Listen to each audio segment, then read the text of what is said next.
அனைவருக்கும் வணக்கம். இதய கீதம் நிகழ்ச்சியின் 5வது பகுதிக்கு உங்களை அன்போடு வரவேற்கிறேன். இந்த நிகழ்ச்சியில் நம்ம டிஆர் மகாலிங்கம் அவர்களை பற்றி பார்த்துட்டு இருக்கோம்.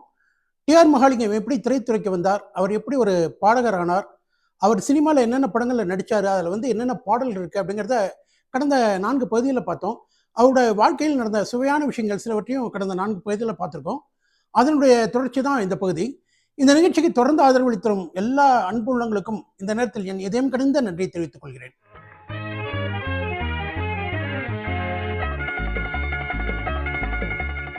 டிஆர் மகாலிங்கம் சொந்த படங்கள் எடுத்து எல்லாத்தையும் இழந்துடுறாரு.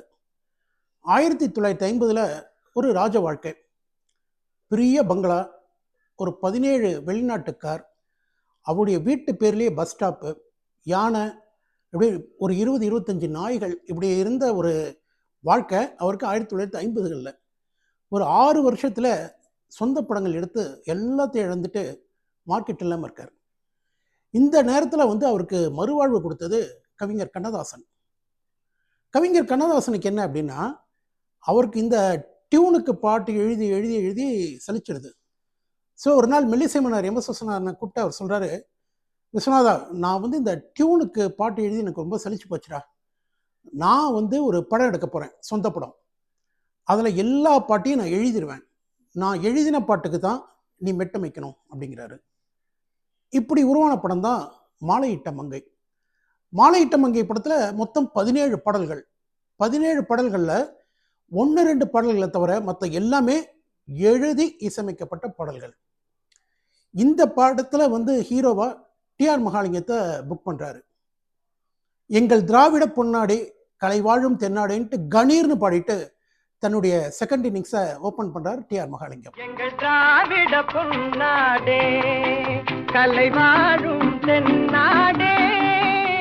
எக்ஸ்பெரிமெண்ட்ஸ் பண்ணுறது அப்படிங்கிறது மெல்லிசை மன்னர் எம்.எஸ். விஸ்வநாதனுக்கு ரொம்ப பிடிச்ச விஷயம். அவர் நிறைய விதவிதமான எக்ஸ்பெரிமெண்ட்ஸ்லாம் பண்ணியிருக்காரு. மாலையிட்ட மங்கை படத்தில் ஒரு எக்ஸ்பெரிமெண்ட் பண்ணுறாரு. அதாவது டிஆர் மகாலிங்கம் அப்படின்னாலே ஹை பிச், கணீர்னு பாடுவார், கிட்டப்பா மாதிரி பாடுவார் அப்படின்னு சொல்லிட்டு இருந்த காலகட்டத்தில் டிஆர் மகாலிங்கத்துக்கு ஒரு பாட்டு கம்போஸ் பண்ணுறாரு. அது லோ பிச்.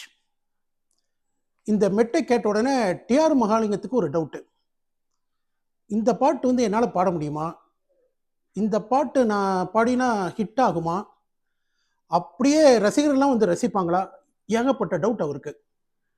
அடுத்தது கவிஞர் கண்ணதாசனுக்கு டவுட்டு, மகாலிங்கம் லோ பிச்சில் பாடுறதா, விஸ்வநாதா இதெல்லாம் சரிப்பட்டு வருமா அப்படின்னு கேட்குறாரு. எம்எஸ்சி சொல்கிறாரு, நிச்சயமாக இந்த பாட்டு ஹிட் ஆகும் அப்படிங்கிறாரு. ஒரு அருமையான டூயட் ஏபி கோமலாவோட சேர்ந்து டிஆர் மகாலிங்கம் பாடியிருப்பார், நானன்றி யார் வருவார்ங்கிற பாடல். ஹை பிச்சிலேயே பாடிட்டு இருந்த மகாலிங்கம் முதல் முறையாக லோ பிச்சில் பாடிய ஒரு சூப்பர் ஹிட் பாடல் இது.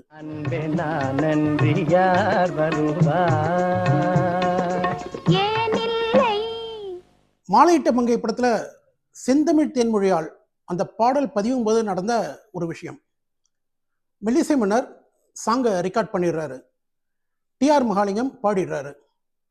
ஆனால் அந்த பாட்டை கேட்ட எம்எஸ்விக்கு என்னமோ ஒன்று மிஸ் ஆகிற மாதிரியே ஒரு ஃபீலிங். உடனே என்ன பண்ணுறாரு, கவிஞர் கண்ணதாசனுக்கு ஃபோன் பண்ணுறாரு. கவிஞர் கண்ணதாசன் அந்த நேரத்தில் அவருடைய தென்றல் பத்திரிகையில் உட்காந்து எழுதிட்டு இருக்காரு. ஸோ எம்எஸ்வி ஃபோன் பண்ணி, கவிஞரை கொஞ்சம் வர முடியுமா ரெக்கார்டிங் தேட்டருக்கு அப்படிங்கிறாரு. உடனே கண்ணதாசன் ரெக்கார்டிங் தேட்டருக்கு வர்றாரு. வந்தவுடனே பாட்டை போட்டு காட்டுறாரு. கேட்டவுடனே கவிஞருக்கு இதில் ஏதோ ஒன்று மிஸ் ஆகிற மாதிரி இருக்குது அப்படின்னு அவரும் சொல்கிறாரு. சொல்லிட்டு என்ன பண்ணுறாரு, ரெக்கார்டிங் தேட்டருக்கு வெளியே இங்கேயும் அங்கேயுமா அப்படின்னு நடந்துட்டு என்னமோ யோசிச்சுட்டே இருக்காரு. அப்போ என்ன ஆகுதுன்னா, ஒரு முள் காலில் குத்திடுது கவிஞருக்கு. உடனே அந்த முள்ளை பிடுங்கி போடுறாரு. அந்த நேரத்தில் அவருக்கு ஒரு பாடல் தோணுது. உடனே விஸ்வநாதா உடனே வா அப்படின்னு சொல்லிட்டு, நான் சொல்கிறத எழுதிக்க அப்படின்னு சொல்லிட்டு, சில்லென்று பூத்த சிறு நெறிஞ்சி காட்டினிலே நில்லென்று கூறி நிறுத்தி வழி போனாலேன்னு அந்த தொகையரா வரும் இல்லையா, அதை கிடுகிடுன்னு சொல்கிறாரு. சொன்னோன்னே அவங்க எழுதிடுறாங்க. எழுதினோடனே விஸ்வநாதா அவள் செந்தமிழ் தேன்மொழியாள் அப்படின்னு ஆரம்பி அப்படிங்கிறாரு. ஸோ மெல்லிசை மன்னர் என்ன பண்ணாரு, இந்த விருத்தத்துக்கு மெட்டமைக்கிறாரு. மெட்டமைச்சிட்டு டிஆர் மகாலிங்கம் அங்கேயே இருக்காரு. அதை விட்டு பாட விட்டுட்டு சேர்த்துறாங்க. சேர்த்தின பிறகு தான் அந்த பாட்டுக்கே ஒரு முழுமை வருது. அதுக்கு முன்னால் ஜஸ்ட் ஓப்பனிங்கே செந்தமிழ் தேன்மொழியால்னு ஆரம்பிக்கிறாங்க. அது வந்து மெல்லிசை மன்னருக்கும் என்னமோ ஒரு மிஸ் ஆகிற மாதிரி இருக்குது, கவிஞருக்கும் அது வந்து பிடிக்கல. பட் இப்படி ஒரு தொகைரா சேர்த்த பிறகு பார்த்தா அந்த பாட்டோட ரேஞ்சே வேற மாதிரி இருக்குது. அந்த பாடல் ஒரு சூப்பர் ஹிட் பாடல் ஆச்சு. அதாவது ஒரு சின்ன முள்ளு காலில் குத்துது, அதுதான் கவிஞருக்கு இன்ஸ்பிரேஷன். அருமையான பாடல் இல்லையா? செந்தமிழ் தேன்மொழியாள் நிலாவென சிரிக்கும் மலர்கொடியாள். மாலையிட்ட மங்கை படத்தில் 17 பாடல்கள். 17 பாடல்களில் 4 பாடல்கள் வந்து டிஆர் மகாலிங்கம் பாடிய பாடல்கள். 4 பாடல்களுமே வந்து சூப்பர் ஹிட் சாங்ஸ். கவிஞர் கண்ணதாசனும் மெல்லிசை மன்னர் எம்.எஸ். விஸ்வநாதனும் டிஆர் மகாலிங்கத்துக்கு ஒரு மறுவாழ்வு கொடுக்குறாங்க மாலையிட்ட மங்கை படத்தின் மூலமாக. பாடல்களும் ஹிட், படமும் ஹிட். இந்த படம் ஹிட் ஆனோடனே தொடர்ந்து வந்து பட வாய்ப்புகள் டிஆர் மகாலிங்கத்தை தேடி வருது.